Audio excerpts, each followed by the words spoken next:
the way it does. First, that Singapore is governed by laws and institutions that enable the government to intervene into the most intimate aspects of our private lives.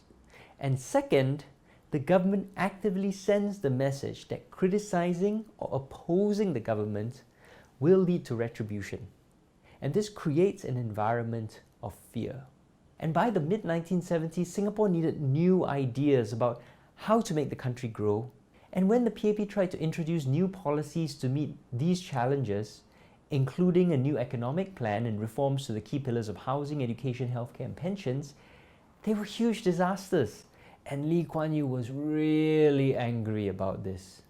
So he took all those powerful levers which had thus far been used to reform society and make it more fair, and used them instead to further PAP control and deepen its intervention into society. Since the 1990s, there has been another increasingly important mechanism of control, and that is debt to the government. The government started to look to market prices to decide how it gave out subsidies.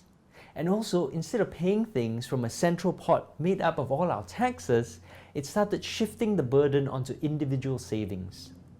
These changes fundamentally altered the relationship of Singaporeans to their government.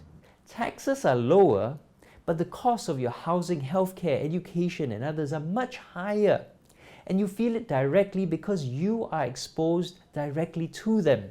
So the net effect psychologically is one of increased dependence on government benevolence. We feel like we need them to treat us kindly or we're in trouble. And this changes the nature of our relationship to the government, even if the government don't realize it or intend to misuse that relationship. And here's the thing, I don't think the PAP ministers even realize how terrified Singaporeans are of losing their house and their health and their jobs, and how this makes most people choose to keep silent for fear of offending someone in power.